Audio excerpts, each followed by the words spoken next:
Om, Om, Om Shri Ganeshaya Namaha Vakrathinda Mahakaya Surikoti Samaprabha Nirvignam Kurume Deva Sarvakaryeshu Sarvadam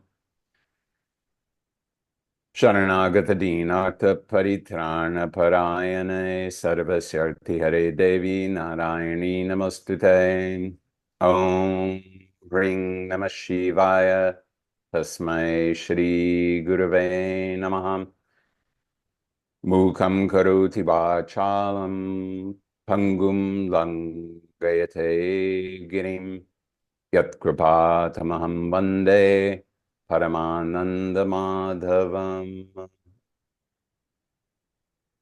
Naham Naham Vasami Vaikunte Yoginam Cha Hridaye Madhabhakta Yatra Gayanti Tatra Tishtami Naradaha.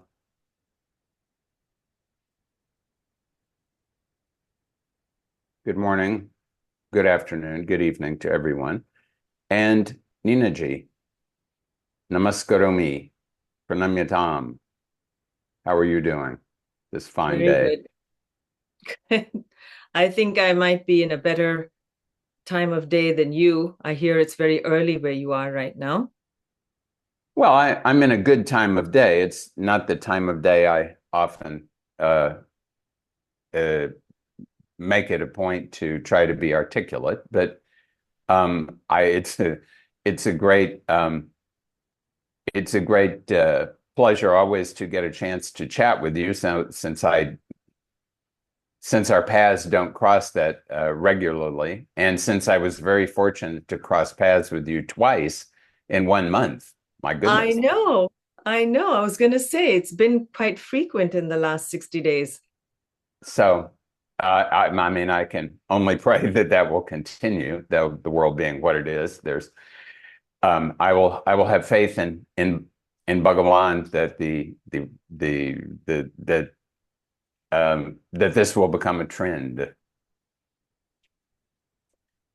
Anyway, um, our our um, our our our subject is today Bhakti and spiritual practice in times of difficulty.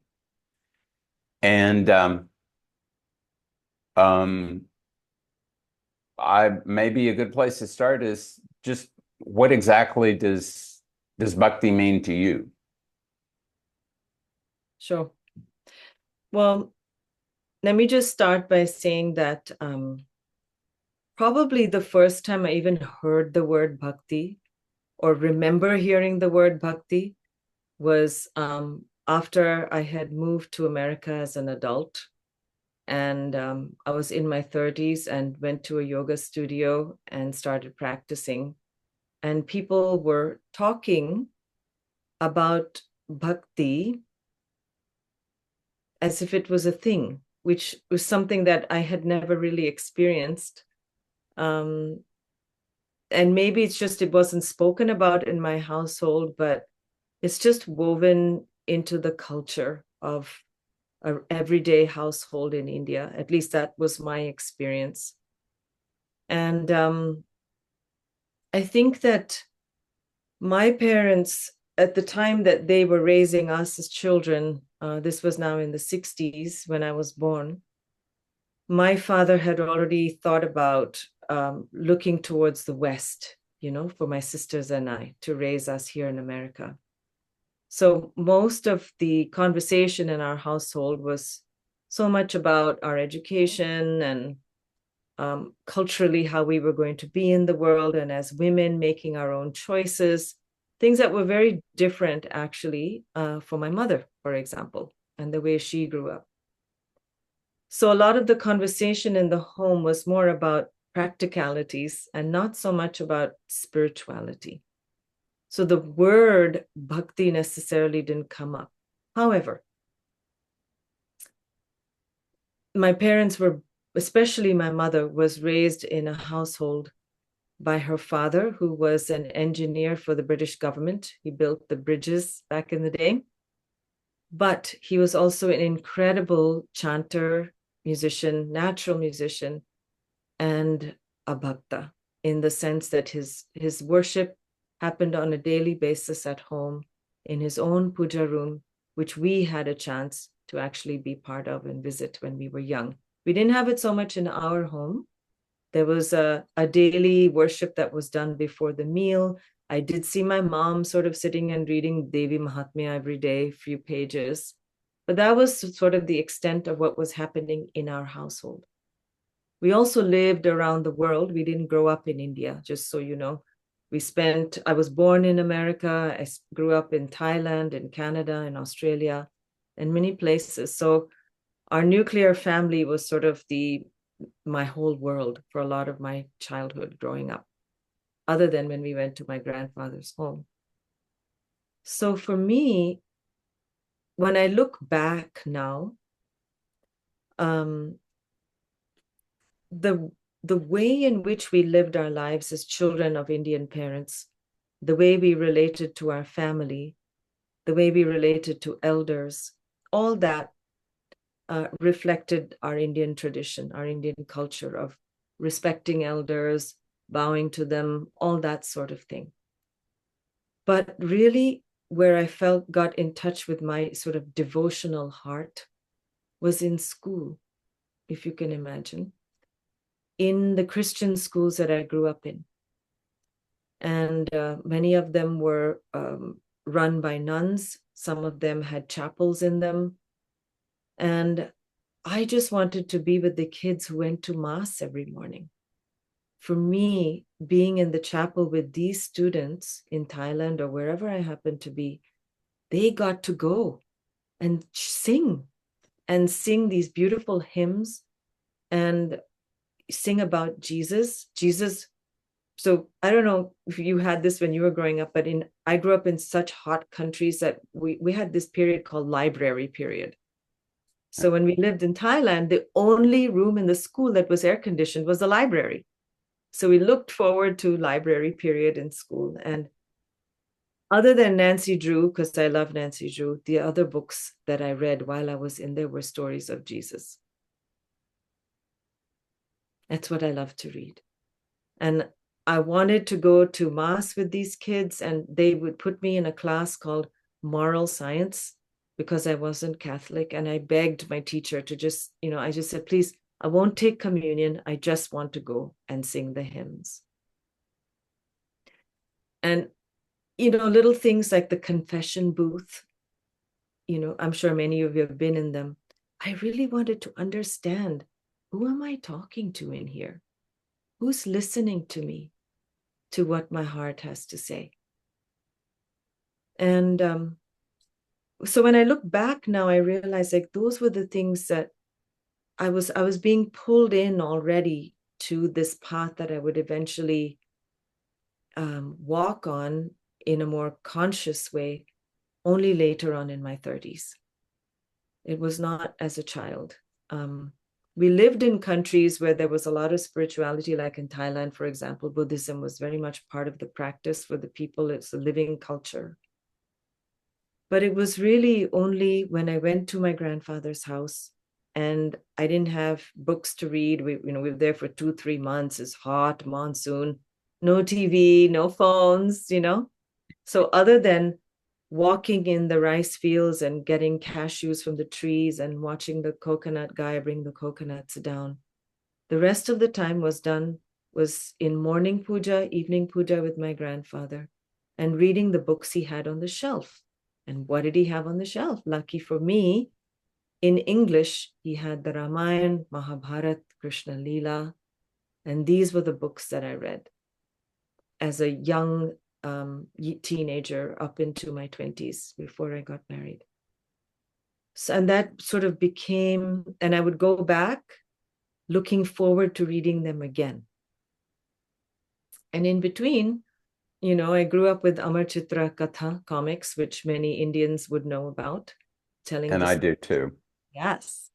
All these great divine beings and the magic in devotion.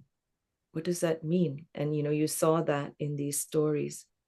So it kind of, I see that now when I look back on my life, that I was already being pulled in that direction. And I sought it out in nature. I liked to be in the forest. I like to be in the mountains. I like to, and so that's when I look back, that's how I see the roots of my bhakti in my life.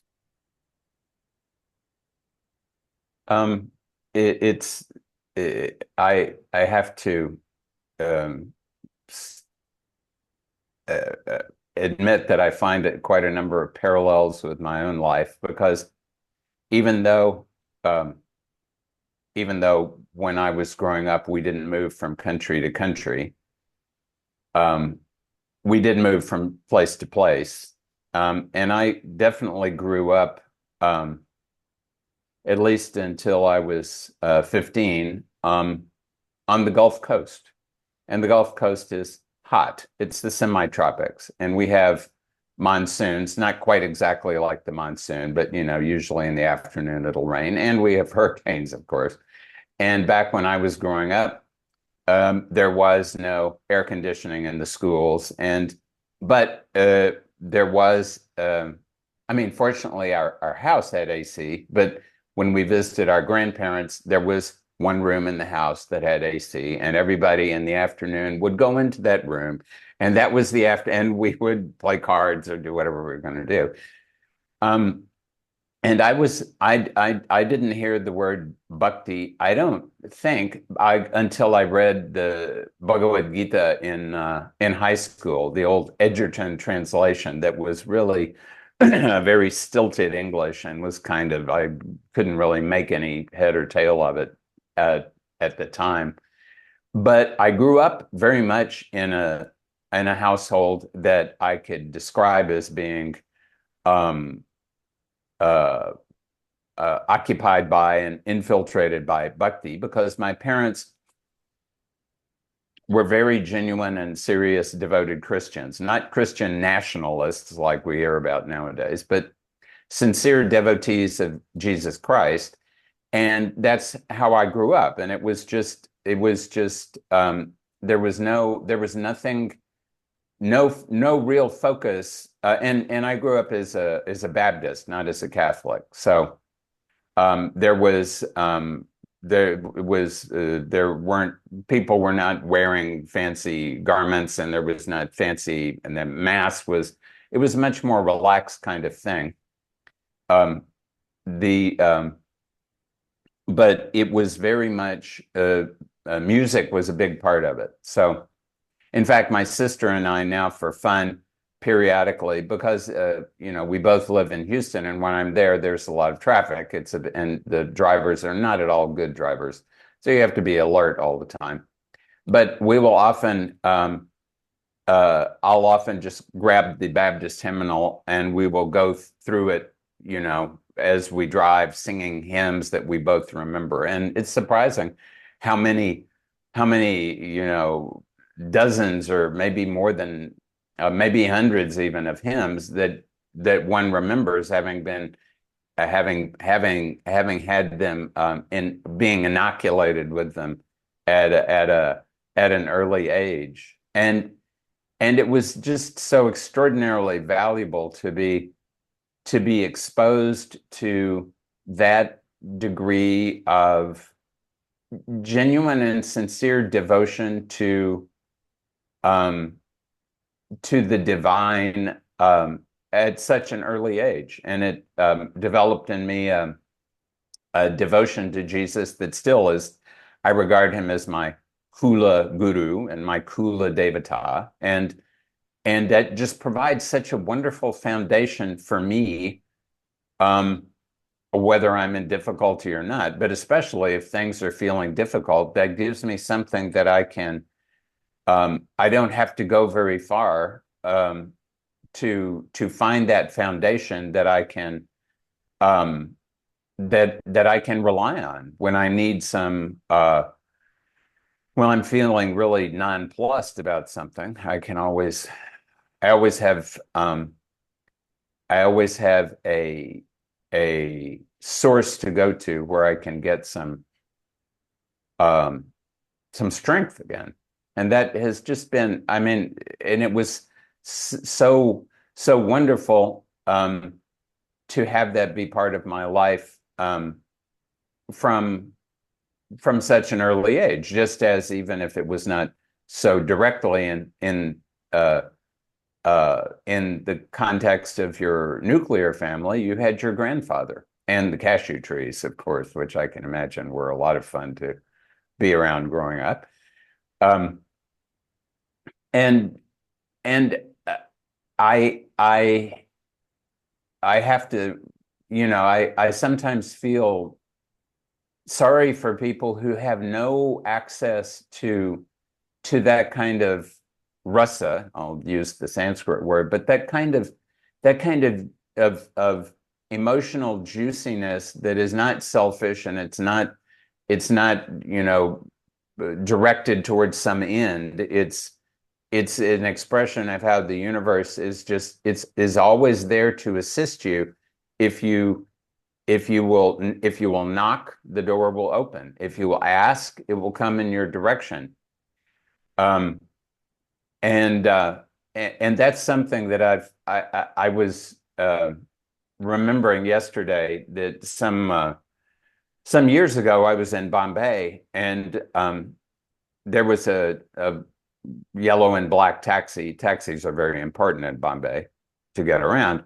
And on the side of the taxi, it said, Bismillah bolo, darwaja kolo, Ya Rab, tere sahaya, which means say Bismillah, which literally means, I mean, it's a Muslim thing, but Allah means God for Christians and for anybody. And it's the Arabic word for God. So speak the name of God and open the door, meaning open the door of the taxi, but also open the door to your house, open to the door to your heart, to the world, and the entire world will be with you. It will give you assistance, sahayata. So I've always appreciated that, and at certain moments I've thought, yeah, Bismillah, I'm now going to take the assistance of who's ever out there to give me some assistance. I mean, I share that sentiment, Robert, so strongly, but I have to admit that I had to cultivate that as an adult. I don't think I was cognizant of that as a young person, you know. I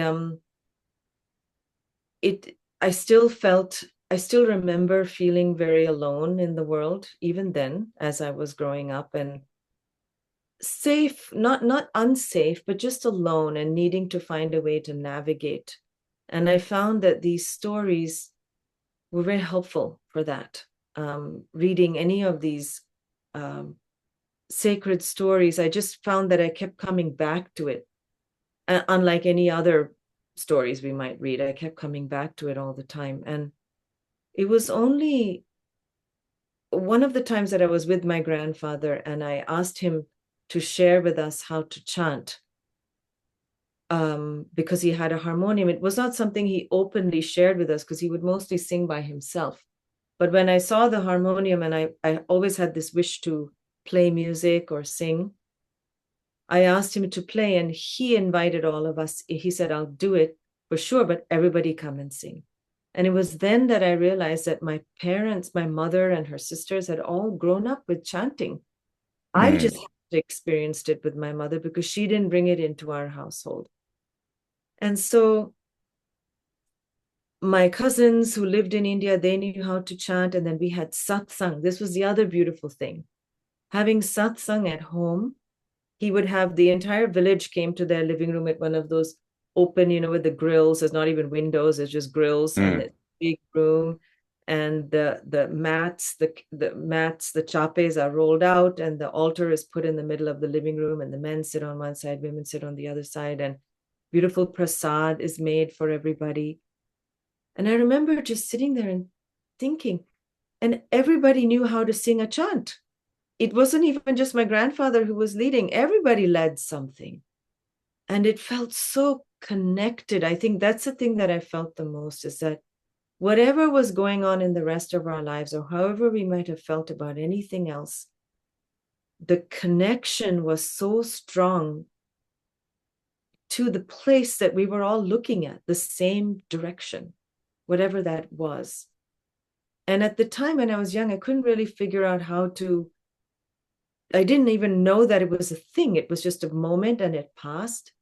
And the next time that I felt that was here in America, when I first chanted with Krishna Das. And it was a surprise. I had gone to a yoga retreat, I was doing asana practice and everything. And on the schedule was satsang with Krishna Das. And I had a very poor opinion of that particular program, and I was going to actually slip out the door and not attend it. Because I was imagining something completely other than it was. And for me, it was just such an incredible, what a delight. I saw this guy walk into the room. Again, I had my expectations were, gosh, this is going to be worse than a failed Indian musician. I have no idea what to expect. I'm going to have to participate in this. And, this is me. I listen to Indian classical music. It's something that I've loved for many years, and I love to hear that. And I just didn't know what was going to happen here. But Robert, it was time. It was time for me to reconnect with that space that I had experienced as a child. And I was ready, and I heard him sing Sri Ram Jai Ram. And then my life took a turn forever after that.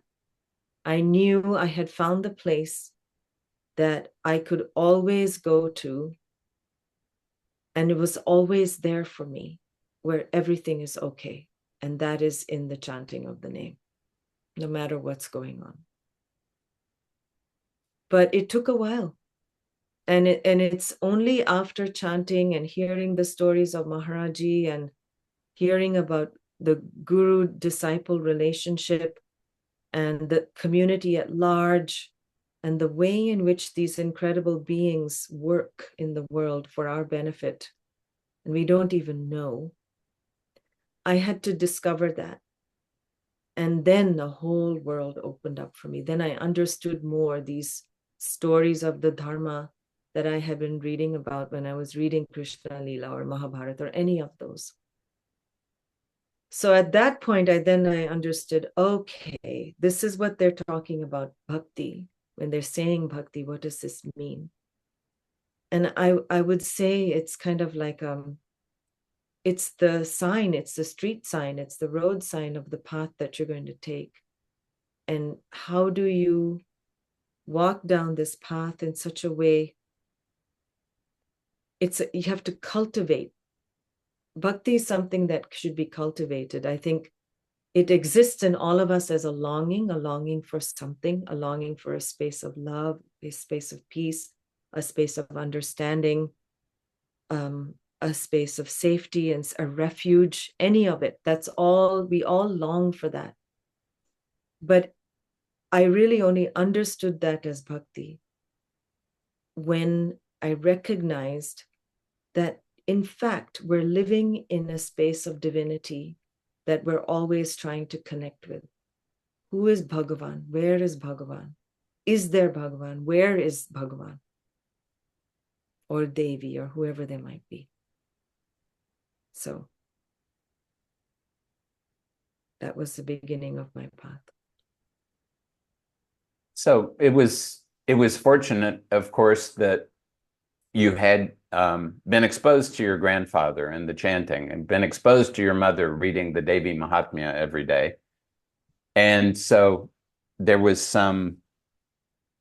seeds had been planted, and the seeds just needed some rasa to water them so that they were ready to sprout. They just needed a little bit of they needed the right environment.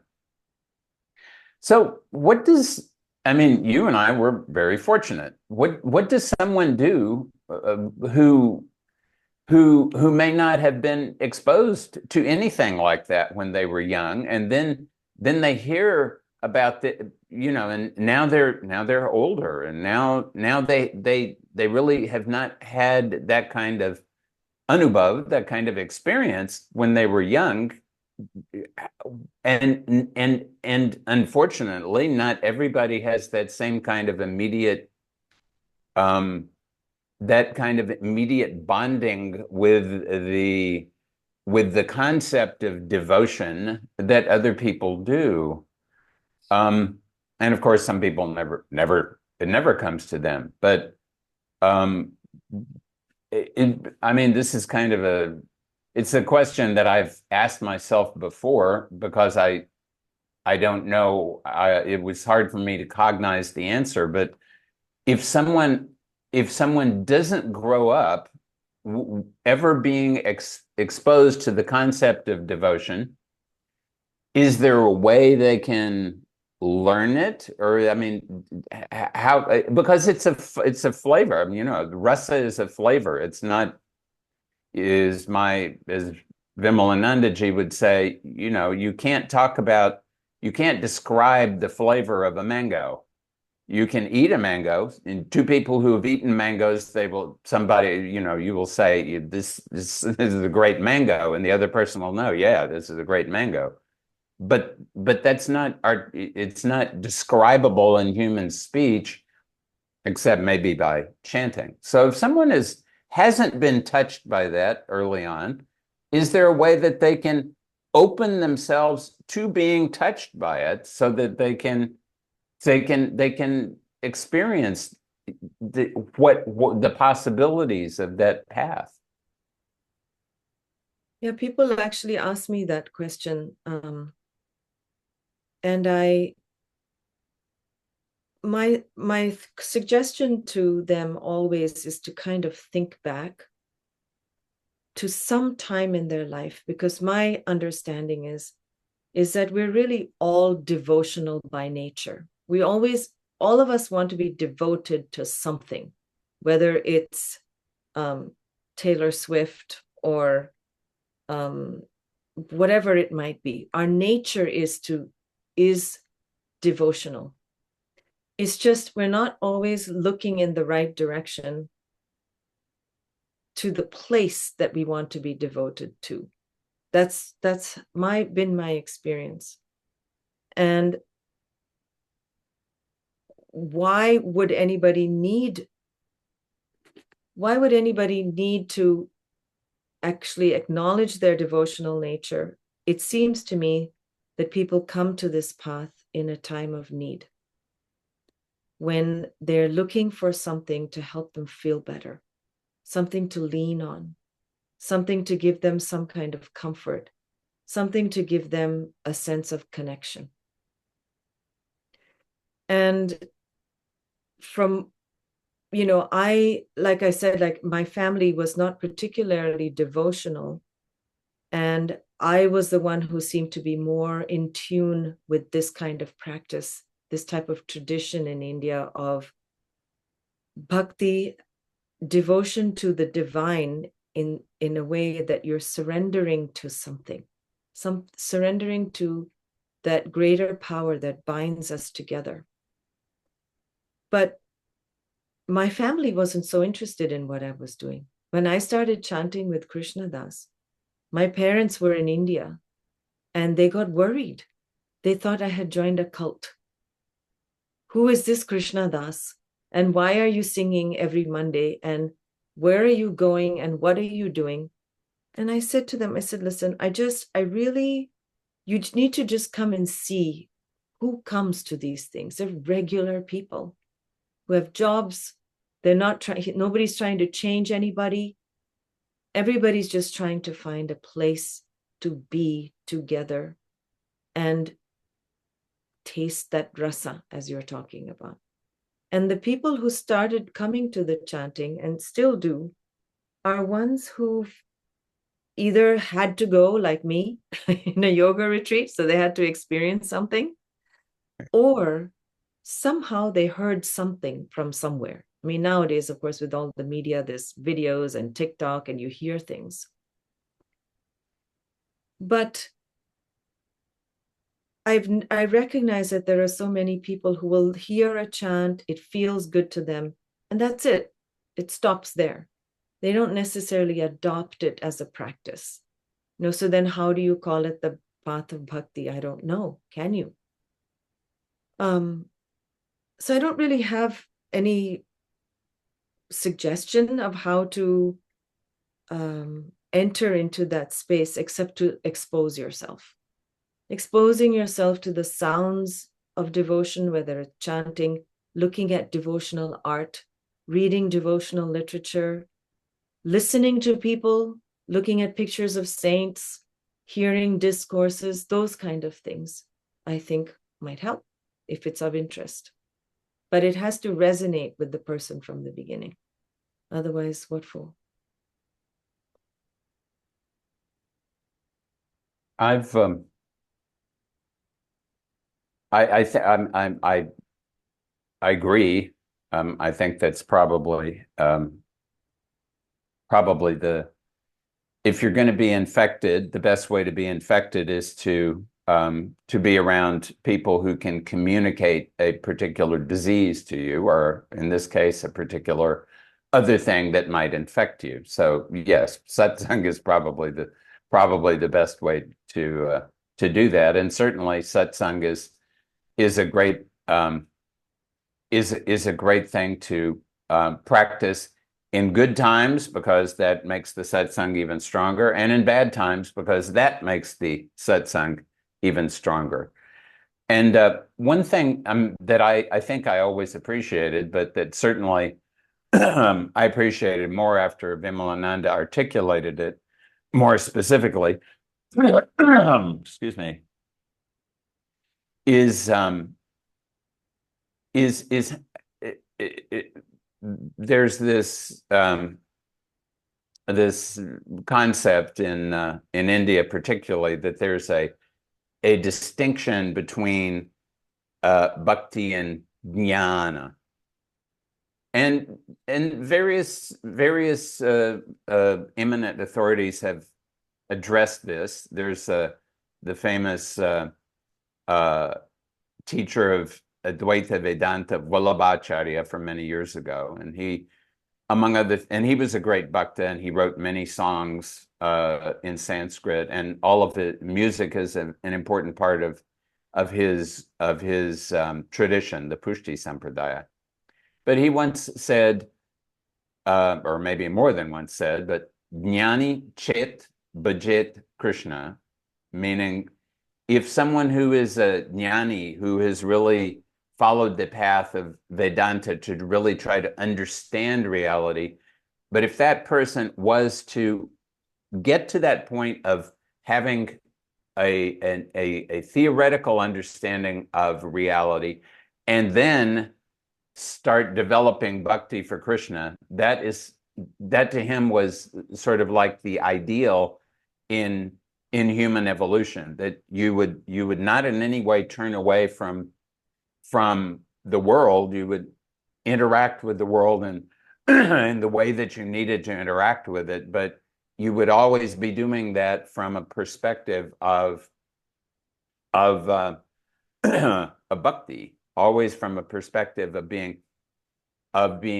devoted, and of being willing to be of service to whatever it is, to Krishna or Rama or Jesus or whoever, to always be available to act as an instrument for them in the world.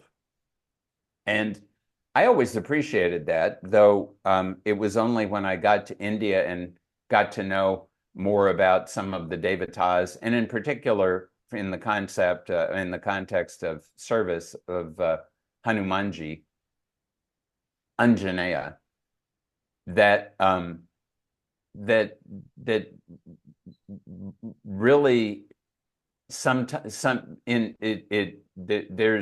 so many different varieties of bhakti, and of course I know that that Anjaneya is a great musician himself, but it's sometimes I like just contemplating the fact that his bhakti is so profound that he needs to do nothing other than be just who he is, and to enter into that mode of seva, of service, that he is the greatest exponent of, um, uh, probably in the universe, but certainly in our world.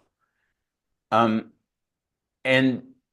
it it I find it really, um, really satisfying somehow to be able to not just appreciate, here's this devata here, but here's a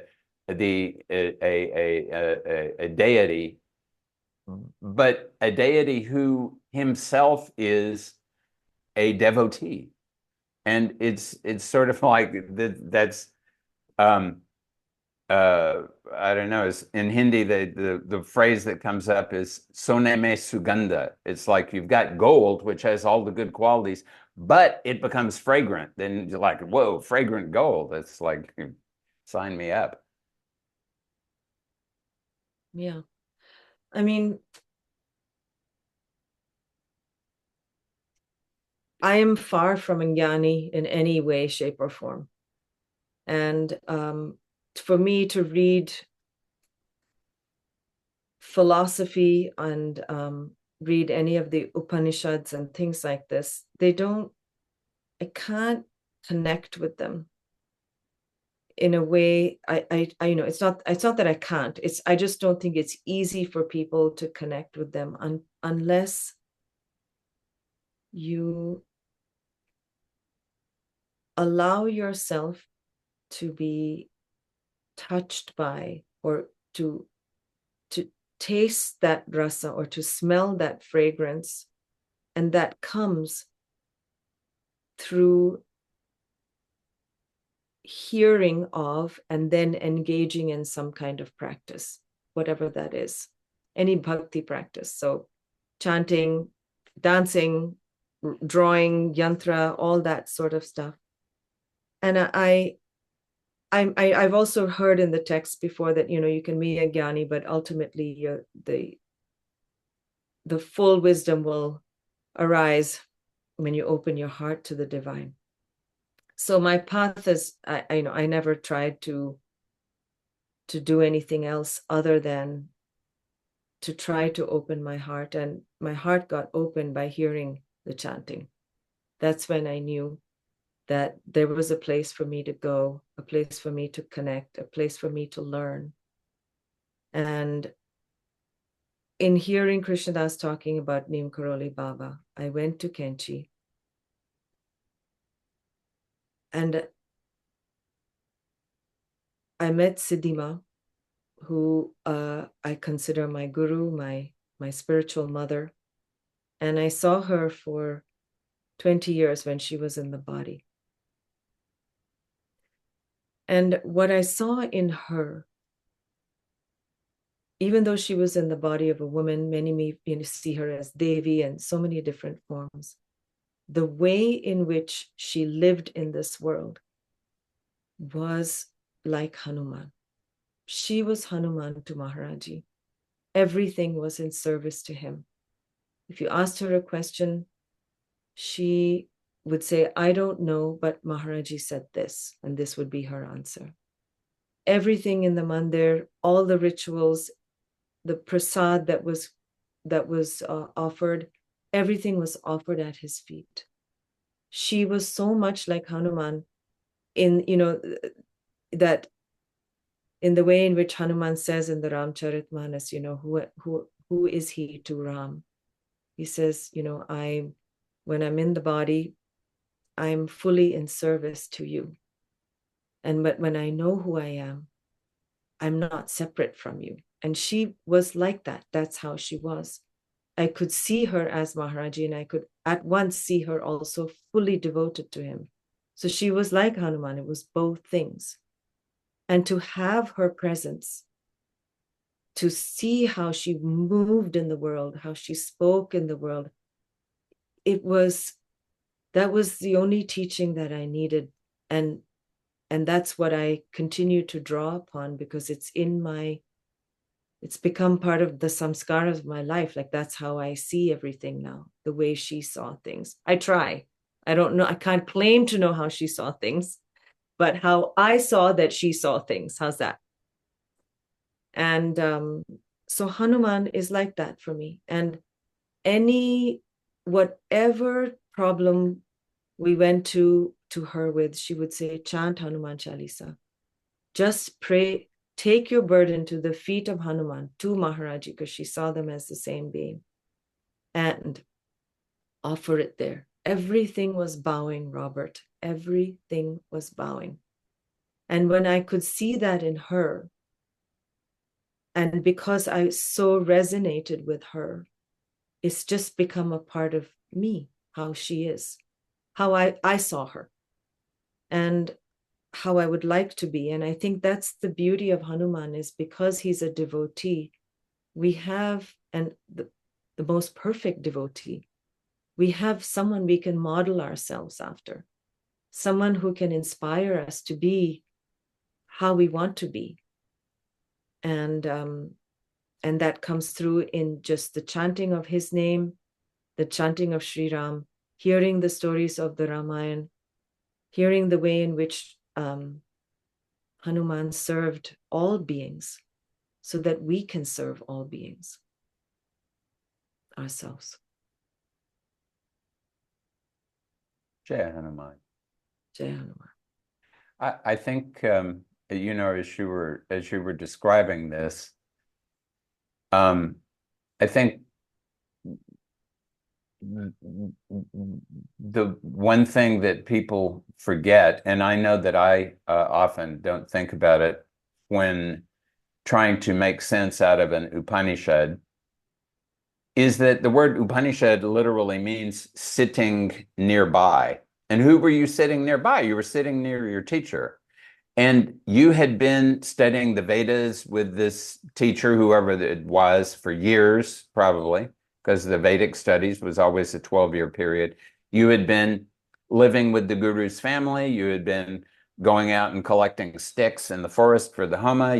This was not some sort of, you know, go into the classroom and there's some guy with a switch, you know, who's going to beat you if you don't answer correctly. It was a family unit. It was a familial satsanga, and it was in that context of that kind of connection between that emotional connection between two human beings that it was possible to convey the kind of truths that are conveyed in the Upanishads. So that very connection is required for that kind of transmission of knowledge as well. And admittedly, it is extraordinarily fortunate to be able to meet an individual like Siddhima, who sadly I only had darshan of once, but I mean, once is enough for someone, you know, to be able to connect in memory to someone who had that degree of alignment with reality. But to be able to not everyone is so fortunate to be able to meet a human being who embodies that kind of openness to reality. And it's just so extraordinary. It's just such an extraordinary benefit to be able to perceive that and to connect to that reality. And I have to wonder, as you were, you know, I was wondering as you said that how much your mother's connection to the Devi Mahatmya, which is a text I myself love and recite every Navaratri, every fall Navaratri, how much that might have assisted this whole process of you moving into the world and finding yourself at the feet of your Guru Devi. I wonder, especially when they first thought I joined a cult and I had to convince them that I hadn't. And it's That only must have been something, you think, okay, you joined some sort of cult led by a charismatic Indian, and they probably were thinking, oh my God, she's joined a Videshi cult. yeah, they had no, I mean, they were just really concerned because, as you know, in India, there's a lot of that can happen. So it's now been, that was 1996, so many years.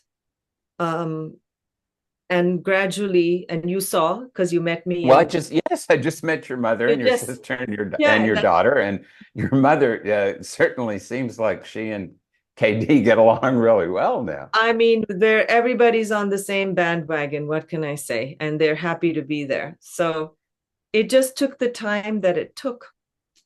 And you know, I wish I I can't imagine that it's necessary for everyone who is on this path to be close to, or to someone who they acknowledge as such a being as I saw Siddhima, because that wouldn't work.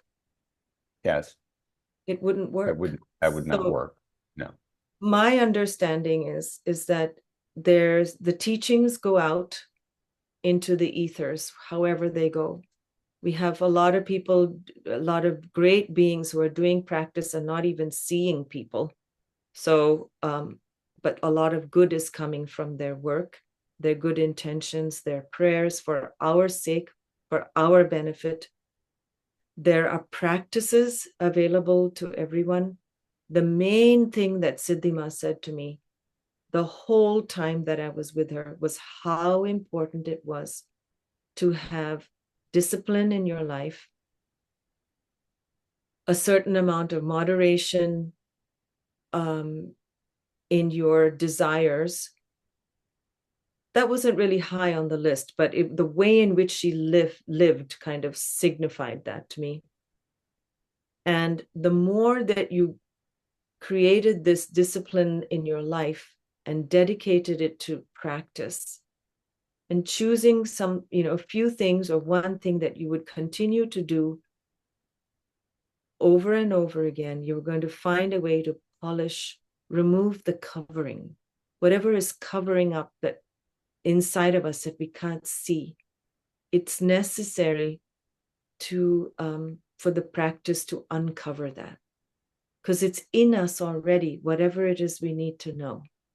And the only way that we have access to it, unless other people, those beings up there, have some other plans to strike us with a lightning bolt, we have to do the work.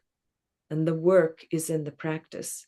And by continually turning to practice, you will be, other things will start to fall away. And this will become the most important thing, which is finding out the truth of reality. What is that? Because no words can describe it. Only we can understand it on the inside. How are we going to do that? I I would say that is that concept of niyama, of having something that you will do no matter what. And of course, sadly, so many things have become commodities in the modern world. They've become things. Yoga is a thing, bhakti is a thing, niyama is a thing. We can trade it, we can purchase it, we can possess it. And it used to be, I like to think, the people think nowadays that they have practices, they have niyamas.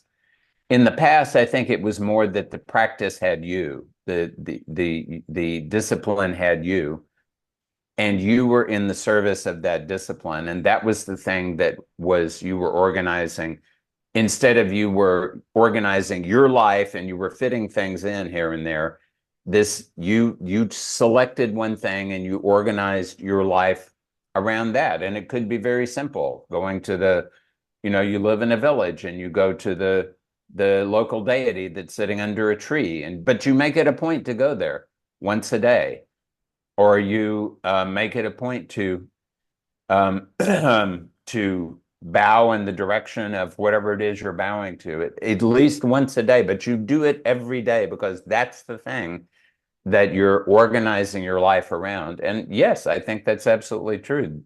Having one thing that is most important to you, that is the focus of your existence, I think is really key. And that focus may, I won't say change, but it may shift as you go through life, as it may become more, you may get a more accurate perception of what that focus is. But I think the focus itself ultimately, of course, has to be you moving in the direction of understanding, just as you were saying, what reality really is and how you are interacting with reality. You and I are manifestations of reality, and reality is this gigantic thing, but we are not so gigantic. But we have a relationship with this completely gigantic thing, and we have a choice as to how we want to, what relationship we want to have. And it's thank goodness for the Ramayana and the Mahabharata and the stories of Jesus and the stories of the great saints, and all of these memorable memories that even if we were not present at that moment, we can again be present simply by taking the by putting ourselves um, into the lila, into the transcendent story, not just the story as it happens. You get up, you uh, go have some coffee and blah blah blah blah. But it's the story that is the ongoing story that has always been there, and that people who make it a practice to attempt to tap into eventually tap into without any doubt. You just have to make sure that you keep moving in its direction, and it will come to meet you. I agree. And so, you can start. I mean, I say this to people, like, and you start a practice, start in a way that's manageable for you, something that's small that you can do every day, and slowly expand it out into pretty much everything that you do in the day. If you can, try to remember. For example, let's say you heard, start like from very basic, you've heard chanting on a CD somewhere, and you heard this chant, you love Sri Ram Jai Ram. And then you realize that, okay, so now Spotify is taking you and has a playlist of all kinds of chanting you're listening. And then you go to a yoga studio and you see, oh, there's a kirtan happening. I can go and chant with people. And you do that.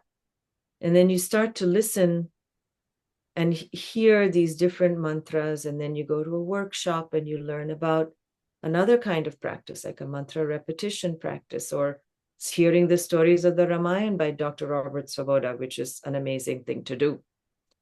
And then while you're doing that, he talks about Hanuman, and you hear about the Hanuman Chalisa. And then you hear about me and everybody else who thinks that the Hanuman Chalisa saved their life, which it has many times Which over. it has. Yeah. And then for me, what happened was, you start to go like, and you've had this experience in India, is that, there is a prayer for everything that you do in the day. From the moment you wake up, from the time you take before you take your first cognizant breath, you can think of Ram even before you do anything else. And then there's a prayer that you can make to put your feet on the ground, when you step off the bed onto Mother Earth. And then there's another one where you're going to make an offering of flowers. You take a shower, and then you have a prayer to the mighty rivers of Ganga, Yamuna for the waters.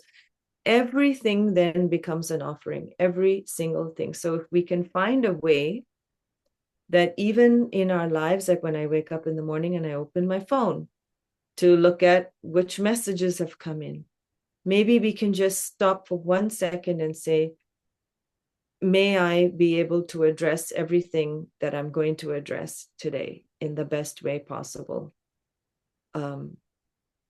in service for the betterment of everybody. Something like this. I don't know. I just came up with it. But if we can just pause before everything we do, so we're setting the right intention. To me, that's really that's how you're going to construct a devotional life for yourself, is find a way to be good to people first. And then we can talk about surrendering and devoting our love towards a divine being, because really there's divinity in everyone. So how can we do that? How can we make I like that. I like that phrase. Find a way to be good to people first, because really, especially in the kind of world we're living in nowadays, there's just so many people who have no one at all to be nice to them. There's just so many people who have no one they can rely on to any degree whatsoever, and that's just such an unfortunate and such a sad thing. And uh, there was a phrase when I first came to India that was very popular. It's probably still popular, but it was very popular back then. Manava Seva, Madhava Seva. Service to human beings is service to the divine. So it's not, of course, just human beings. It's very much service to the environment and service to each species and service to an acknowledgement that there's just so much to be thankful for, because they're all of the things that we need in order to be alive are being provided to us. And as Vimalanandaji used to say, even milk is being created in your mother even before you're born. It's like nature is there to take care of you, and all you really have to do is cooperate. And cooperating by making sure that your ego is not so big that it's getting in the way. So, which I suppose ultimately is the main aspect of bhakti, making sure that the ego is down, prostrate on the floor, doing sashtang dandavat, so that there is nothing between you and you who you really want to connect to, whoever that might be. And mantra is helpful in that, because so many of our mantras start, well, first of all, our very own greeting of namaskar, namaha, namastasye, all these is like, it's the verbal form of bowing. And if we can just, Yes. We don't have this in the West. The concept of bowing doesn't really exist so much. Even when we greet people, we reach our hand out, or it's Yes. not, bowing is just, it's a thing. If we can bring that idea of bowing to the moment, from our mind to our speech and to our body, it's really helpful to realize how small we are in the world. And yet every action we make can have such a great impact. And if it's just on one person who you greet as you're driving by, your neighbor, or the person who's delivering your mail to you, it's just, and the more you do it, the more you realize it just flows from one thing to the next. And everything becomes devotional. Every act is devotional. Every exchange is devotional, until it's not, because we have our own obscurations. We have our own things that pull us back, things that make us angry, things that make us jealous, whatever it might be. But to put more energy into that, it's like a practice, it's a muscle you develop. And the other stuff starts to fall away, or you have more of a buffer between the negative yourself, your reaction to the stuff that might be happening in your life. So thinking about being kind to as much as possible, I think, is a good place to start. To I think cultivate. that's a great place to start and a great place to end, since um, uh, an entire hour has passed Oh, by. okay.